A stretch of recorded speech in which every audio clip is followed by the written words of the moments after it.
Squid Game is taking the world by storm. In fact, after barely 3 weeks, the show has not only become the most popular Korean drama in Netflix's history, but also it's about to pass Bridgerton to become the most popular show in all of Netflix history. It's insane. Well, I hope you watch this crazy show because today we are looking at some intense theories, and if you haven't seen it, then watch out for spoilers. From the real mastermind behind it all to the foreshadowing seen throughout the show. Let's talk about this and more only in today's video. Hey everyone, what's up and welcome back to Top 5. First of all, thanks for 1 million subscribers! Woo!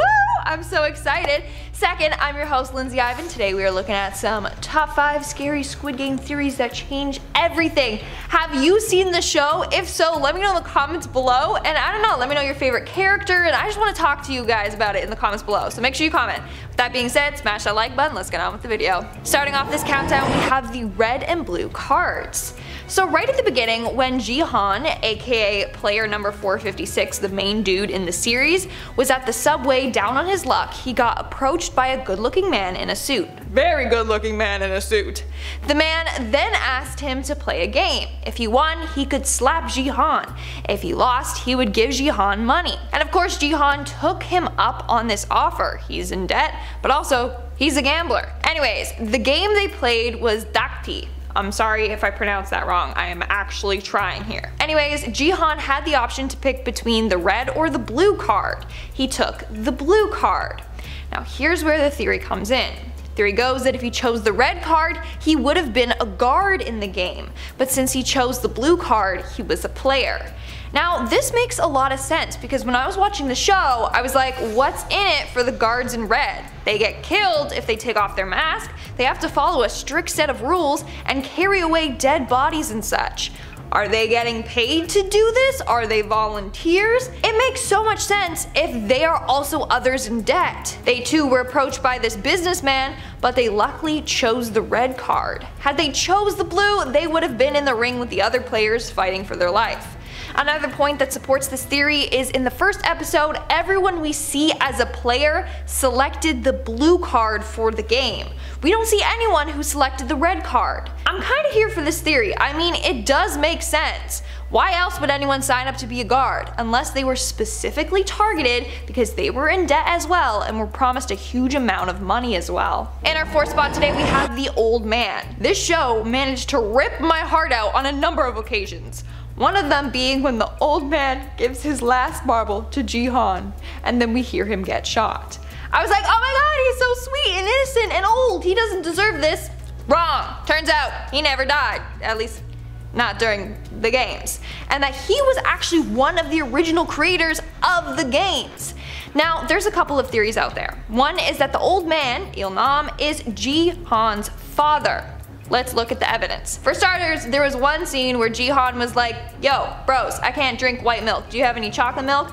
Then the old man says, as a kid, I'm willing to bet you got spanked a lot. Ji-han replies, how did you know? And the old man says, my son did too. He was just like you, friend. Well, what if he made that comment cause that is his son, and he remembers spanking him a lot as a child? Next up, during the fourth game with the marbles, the old man is wandering around and says that this place looks like the neighborhood he used to live in.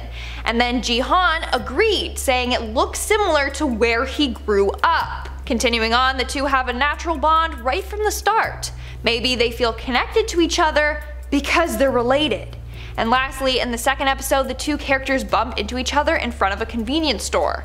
At first, it seems like fate that they bumped into each other, but later on we find out that the old man has money. So what is he doing in that area? Unless he was specifically out looking for Ji-han. So theory goes that the old man created the game to find his son because he has dementia and wants Ji-han to continue the tradition and eventually become the head of the games and run it himself. In the end, the old man says it was fun to play with him and gives him his jacket to protect him. Maybe the tournaments were all a plot for him to be reunited with his long lost son and to play the childhood games that they never could together. That would be messed up. Like, what if Ji-han died in the first episode? Like, there's some flaws to this theory, but it's still a great one. Coming in at number 3, we have the police officer. In a heart-pounding episode, the police officer Jun-ho managed to escape the island where the Squid Games were taking place. But the leader and his minions were able to track his scuba equipment and find out where he was headed. They then spot him walking up a mountainside and confront him while he was at the edge of a cliff. He shoots the leader and threatens to expose them all. Finally, the leader takes off his mask, and he is none other than In-ho, the police officer's brother. He literally went through all that trouble in search of his brother, meanwhile his brother was behind all of this. Anyways, at the end, In-ho shoots the officer in the shoulder and he falls off the cliff. Here comes the theory. The officer survived. He isn't actually dead like we all think he is. First off, I think In-ho specifically shot his brother in the arm or shoulder area so that he would live. I mean, he was shot there too and he took it like a champ. He literally could have ended his brother's life. In other scenes, we see that he has perfect aim. He can shoot people dead in the center of their forehead no problem. So why didn't he do that to his brother? Probably because he wanted to look tough in front of his red-suited minions. If he doesn't kill or pretend to kill his brother, word could get out to the higher ups and he could get killed. Now here's the thing, we never actually see Jun-ho's body after. That was probably purposely done by the show because he's still alive. Plus, the officer did call the chief moments prior and told him to bring backup ASAP. If the chief listened, he would have arrived shortly after he was shot and could take him to the hospital and save his life. The only thing is, chances are his phone that has all the evidence on it would have been destroyed by water damage, or it fell from his hand to the bottom of the ocean. I doubt the text of evidence he sent to the chief went through, and the chief will probably be like, Jun-ho, where have you been? And then accuse him of lying about everything that he saw. Plus, it's not like he can take the chief over to the island because they said that they blow it up after the games are done. Let's hope that Jun-ho is alive though. He could make an appearance in season 2 and team up with Ji-han and take down the games and the leader together. Moving on to number 2, we have the foreshadowing. A couple of clever viewers pointed out the way that the main characters died were literally foreshadowed in earlier episodes. Again, this is just a theory, we don't know if the show did it on purpose or what, but if they did, it's very clever. Let's start off with Deok-soo, aka the big tough meanie with the snake neck chin tattoo. You know who I'm talking about. Well, in episode 2, we see him jump off of a bridge in order to evade the debt collectors who were going to kill him. Well, guess what? He died after falling off the glass bridge in episode 7. Then we have our favorite gal, Sae-byok, aka player 67. In an early episode, she threatens a man by holding a knife to his throat. And in a shocking turn of events, she dies after getting her throat cut by a knife. Also, I was speechless during that scene, like if you agree. And then we have Ali. Good old Ali, who was too pure and didn't deserve to go the way he did. Well, he stole money from his employer. He died after his partner in the marbles game stole his marbles. Again, another moment that left me speechless. Like, don't get me started, I hate Cho Sang-woo, he killed 2 of the best characters. Anyway, speaking of him, we see him try to kill himself in a bathtub, and guess what? In the final game, he kills himself while rain pours down on him. That's some eerie and accurate foreshadowing. Lastly, we have Ji-han. Although he doesn't die, he does lose his mother by the end of the series. Well, in episode 2, he says, "I swear on my mother's life," only for her to die at the end. So what do you think? Were the deaths all foreshadowed in episode 2? Let me know in the comments below. And in our number 1 spot today, we have the Stepfather. So as of now, we know who the man in the black mask is. He is the officer's brother. But we know that there's someone else calling the shots. We know this because on a number of occasions he would get a call from someone. That someone would always speak to him in English, so he would always reply in English. So who is this mystery dude that is controlling everything? Well, theory goes that it's the stepfather of Ji-han's daughter. In the show, we find out that the stepfather is moving to America for his work.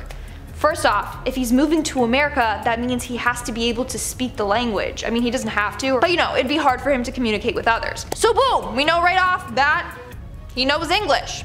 Not only that, we know he's got money because he's taking care of his family well and even offers to give Ji-han some money as well. So not only do people think that he's the mastermind behind it, they also think that he's going to America and bringing the Squid Games there with him.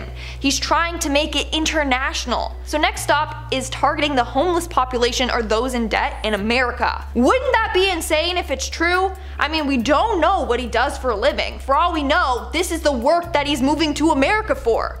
I'm just so ready for season 2. I am pumped. Alright guys, that's all for today's video. Let me know in the comments below which one of these theories you liked the most. And now, speaking of comments, let's move on to our comment shoutout portion. I'll be shouting out comments from the video Top 5 Real Scary Cryptid Encounters Part 2. Roger Ironhide commented, I love October. Halloween is my time. No, Halloween is my time. I've been watching scary movies every single day and I'm here for it. I'm so excited. I even got those Pillsbury Halloween cookies. I have to do it every year. So good. John Styles commented, congrats on 1 million subscribers. Thank you so much. It's been a long time coming. I like to thank my mom and my dad. Yes, thank you. Appreciate it. And Joy Freg commented, nani na, now you're just somebody that I used to know. Is this Gautier? Is that you? Now you're just somebody that I used to know. Honestly, he came, he dropped a song, and now he's just somebody that we used to know. Like, he was a one-hit wonder. Anyways, alright guys, that's all the comments I'm shouting out for today's video. Make sure to comment something down below for a chance to be featured in my next comment shoutout. And as always, don't forget to give this video a big thumbs up and subscribe to Top 5 for more spooky videos. I've been your host, Lindsay Ivan, and I'll see you when I see ya. Stay spooky.